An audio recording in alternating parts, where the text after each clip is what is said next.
If you have been a long-time viewer of the channel, you know that I've not really covered anything outside of beginner maps or a few intermediate maps or maybe one or two advanced maps here and there, but not an expert level map. Today that's going to change. We're just going to try and do a CHIMPS game, my very first CHIMPS game, mind you, on a expert level map. Now some people say that this is not an expert level map and it's like a advanced map, probably intermediate map, and I'm not one of those people that is going to be like, well, let's go through this and save up to 100,000 to really show my skills at the game. No, I just want to be able to beat it at my first time playing this map. Because some people out there do get really uppity when you don't have a particular amount saved up from a CHIMPS run on something like, I don't know, 100,000 saved up on bloody puddles, for example. It's like, I'm not that kind of person that looks to spend the least amount in order to get through a scenario.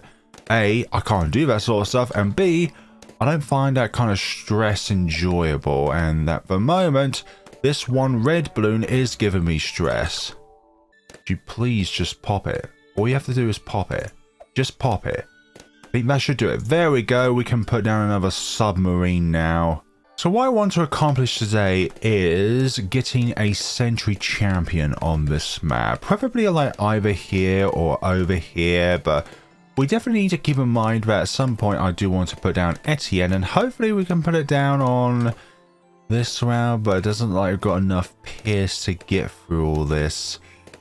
Nope, need something else. Actually, we just got upgrade one of these up to twin guns so that we have a faster fire rate, and that should do it. Excellent. We are still in this. Definitely not a black border, which is why I've not labeled this video as a black border guide to Dark Castle. I'm just not good enough at the game for this sort of thing, okay? And here we have Etienne on the field and his Frenchness. Okay, can we hold off round 14? Hopefully we can, because next up I'd like to get our engineer down just like so. Okay, so I want you in range of Etienne so that we can get that range bonus from you, and hopefully in the near future you'll be able to give the entire map camo detection. Gotta go for sentry guns. Hopefully there's defense just about. Sentry gun online. Just need to get up to the other stages of this magnificent tower, but we're going to go with oversized now as rather than larger surface area, just so that we can go through more targets rather than dealing more damage per target if they're a mobile or fortified balloon. Sometimes being able to go through more is better than going through less but doing more damage. I know that sounds stupid, but there we go.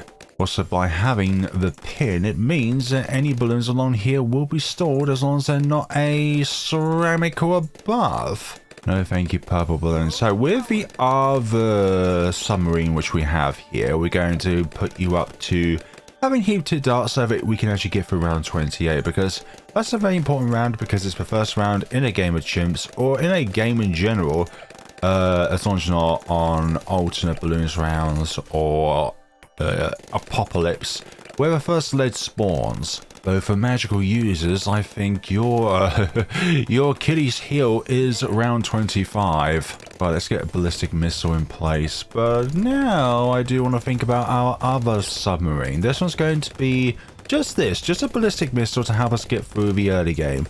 But I also want to have ourselves a armor-piercing dart submarine.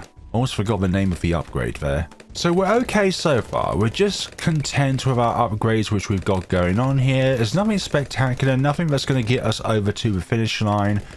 But with any kind of game like this, or any CHIMPS run, the early stages are the most difficult. Mid-game should be fine with your setup, and then late game, you really are holding out with glory. Hopefully you can get through the rest of the run here. We're going to go up to Sentry Expert actually, so that we can deploy more than just nails. We could deploy a variety of different things. Crushers, bombs, ice, and lasers. Sorry, energy.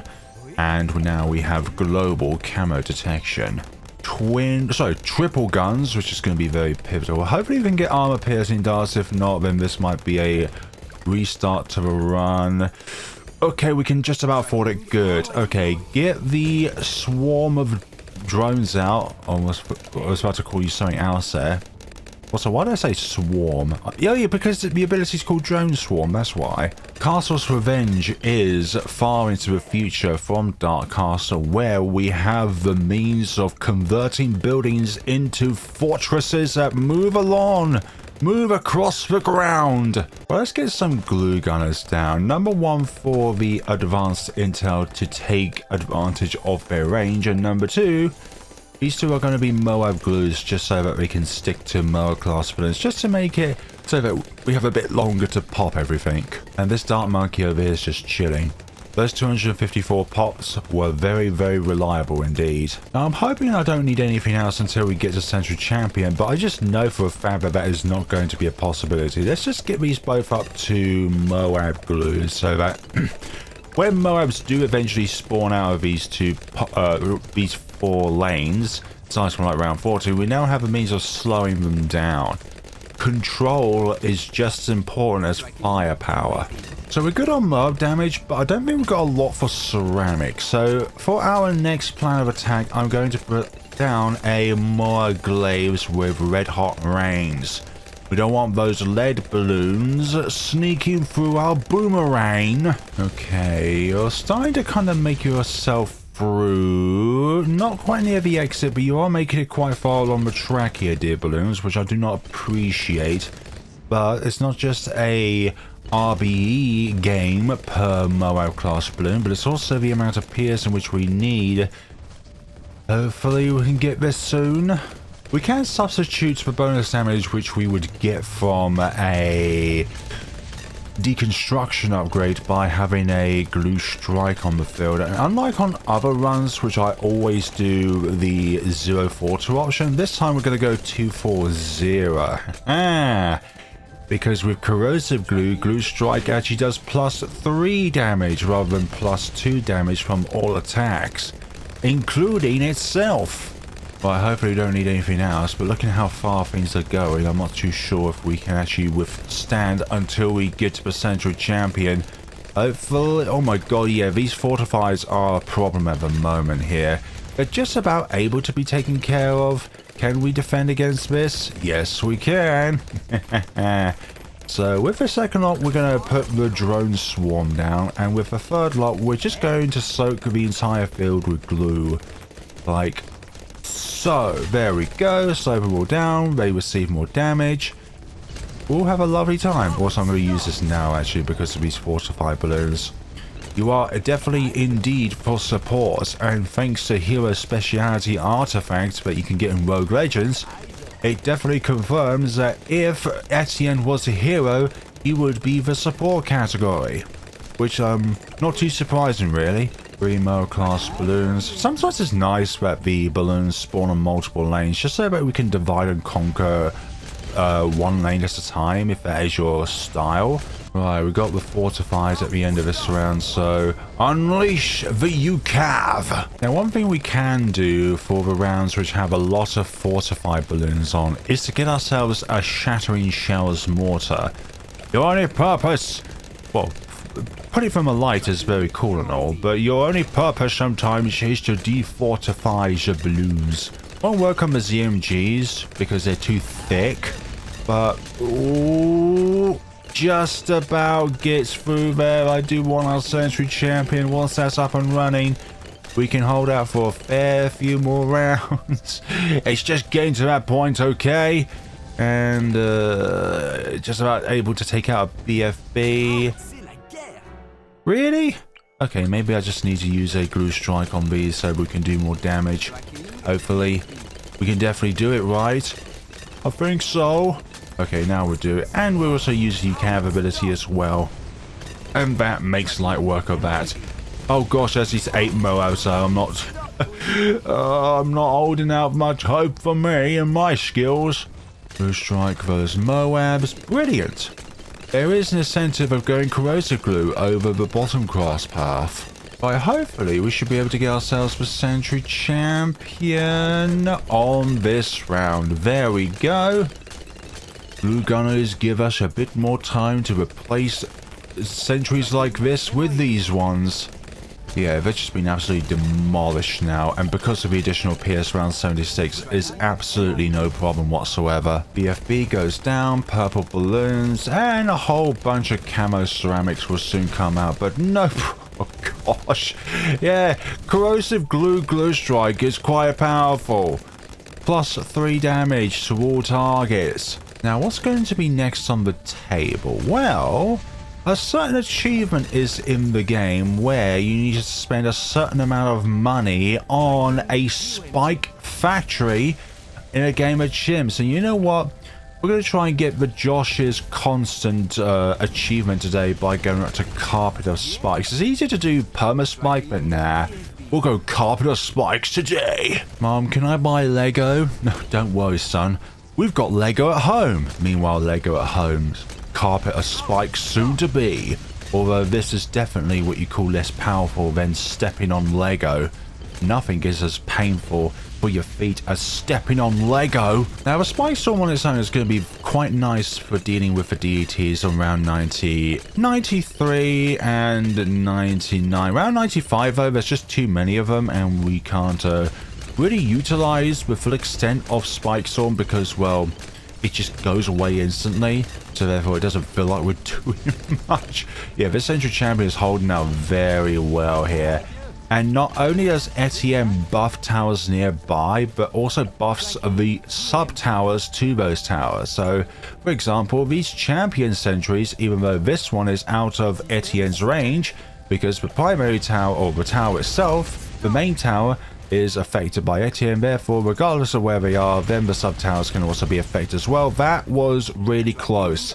Can we even get carpet of spikes? Or do we need something else to help us out? 1 ZMG per lane, but guess what? That's not going to matter iota. And that was really quick work of those 2 ZMGs there, so the others should follow suit. Do we need drone swarm for this one though? That is the question. And no, that is not going to be the case. I want to support only chimps as possible on this map. So I think probably a engineer and beast handler start is required for that. I was speaking too soon. For some odd reason, these 2 ZMGs down here decided that they want to plow through my defenses. Well, that is definitely their purpose, but I do not appreciate that, thank you very much. 89, this is definitely one of the rounds of all time. Can we get through this? Yes, we can. Okay, Etienne is at level 20, which means the UCAV ability is even more powerful now. And it has a means of damaging all targets, not just completely fumbling when it encounters a DDT. There's a lot of BFB, so drone swarm is required, I think. Oh, we're so close to carpet spikes. There we go. Carpet spikes is now active. Now we've got a bad counter, as in like a big airship of doom counter. This is now looking quite comfortable, but I may just increase our defenses at the end of the track by placing down 1 or 2 spiked mines, honestly, so that if any ceramics get this far, then they're not really going to make much of an approach towards the exit here. But maybe I should just settle with 1 and then focus the rest of our money on... Actually, I'll just have spiked walls for a moment because I do want to get ourselves a shattering shells. 94 being obliterated. There you go. Round 95. This is going to be light work for you. Like, there's absolutely no chance in which you're not going to be able to handle all of the DDTs on this round. Hopefully I don't speak too soon, but the DTs are not making it far. Let's use the level 20 UCAV to soften up the foes. Maybe this should have been used on, well, this round actually, because the fortified Mo has been absolute annoyances all year round. Sometimes I find round 96 more annoying than 98, and that's just because they initially start as fast fortified targets. Right, speaking of fortified targets, we are now going to do the thing, and that thing is to, well, we just need it for the defortification. We don't need it for damage, which is why I'm not going up to the other cross pathing. Okay, I think we can safely go up to the spiked mines when we got the money to do so. It's just essentially a ceramic counter. Another ceramic counter in this ordeal. Okay, that ZMG's gone down, which means the fortified balloons have now been defortified. Okay, that goes down like that. Okay, round 98. Let's try and soften these up as much as we can by alternating where our cursor is at any given point in time, so that no fortifieds are broken down into ceramics. Hopefully this is the play here, and I'm not shooting myself in the foot, but this is definitely looking very, very inapproachable at the moment, but all hope is not lost. We are definitely in the final straight of the game. Look at all these things. No, oh my god. Right, hopefully this can stall a few Moabs here and there.